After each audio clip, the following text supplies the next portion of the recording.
Hello students, this is Mrs. Jones. Today I'm going to talk about linear measurement conversion. I'm going to show you an easier way than maybe what you've learned in a science class. In a science class they do something that's called factor label method. That's not necessary for what we need to do with linear conversion. So at this very first chart here you see a couple what we call conversion facts. Some of them are very easy and you already know, like there's 12 inches in a foot. You probably know that there's 3 feet in a yard, so then you would be able to come up with this one, I'm sure.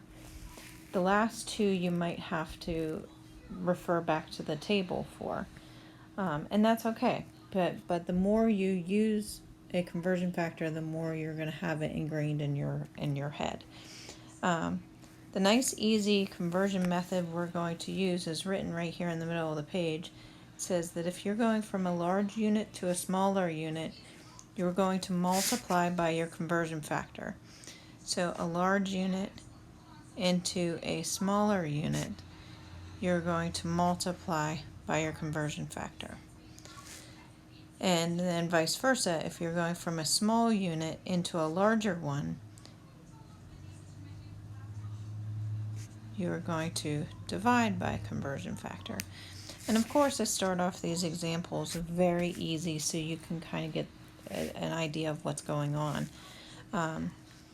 These three examples should be very easy for you to understand. 84 inches as feet. An inch is smaller than a foot, correct? So that's how you're going to see that this conversion is going from a small to a large unit. That means that we were going to divide. And inches and feet, we already know the conversion factor from that, but if you need to, you go up to the table here and go ahead and pick it off the table. There's 12 inches in a foot, so we would take 84 and divide it by 12, and you'll get 7 feet. 84 inches is the same as 7 feet. All right, let's show you another example here. So we have 6 1/4 feet, which feet are larger as inches. So this one's converting the other direction from a large unit into a smaller one. And according to our rule, that means that we are going to multiply. But we're still dealing with inches and feet, so we're still going to use 12. So I'm going to take 6 1/4 times 12.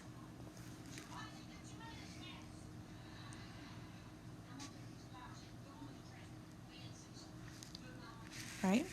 I'm always going to have you ask yourself, does it make sense?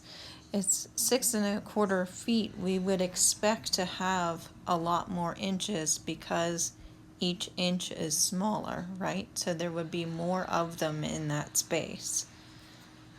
Right? Check this one out. Yards as feet.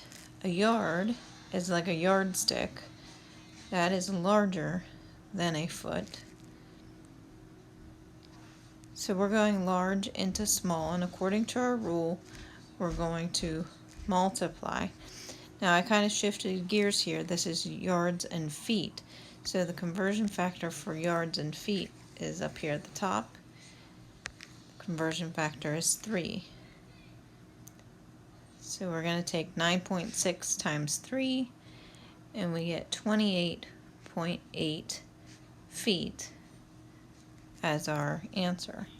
Now, kind of use what knowledge you have. 9.6 yards is close to 10 yards. Think about a football field.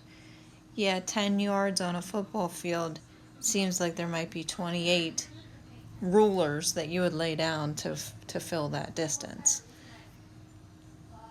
Okay, let's turn the page and we're going to do some other examples, because back here, all of these in this first chart have to deal with measurements that we use here in the United States. Our next set of examples are going to have some metric units. mixed in. You guys deal with metric units a lot in foreign vehicles, so you've got to be able to convert with them. The lucky thing is that any time that we have English units, these are English units, things we use in the United States. Anytime we have those, our method for converting is going to stay the same.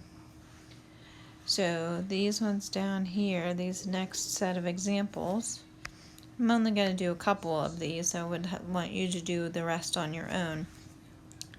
Like pause the video and do the rest on your own. A millimeter is smaller than an inch. A millimeter, think of a millimeter as a lead tip on a mechanical pencil. That's very close to a millimeter. So this is small to large. Small to large means that we're going to divide by some conversion factor. And then these ones you probably don't have memorized. So we have millimeters and inches down here with our example. And we're going to look for millimeters and inches on our table here. So our conversion factor is 25.4. So we go 25.4. So 47 divided by 25.4. And life is not always perfect, and sometimes you get decimals, and you'd have to round this to 1.85 inches. All right, let's do another example here. The next one says 5 meters as feet. Again, a meter is like a meter stick, and a foot is like a ruler. So we're going large to small here. Large to small means that we're going to multiply. And we're dealing with meters and feet. So we're going to have to look at our conversion chart here and find meters and feet. So the conversion factor is 3.2808. And yes, you've got to use it all, because if you don't use all of that conversion factor, you've taken accuracy off of your answer. 3.2808. So we're going to go 5.5 times the conversion factor, and I get 18.04 feet.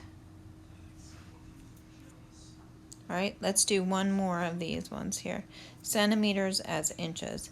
A centimeter is smaller than an inch.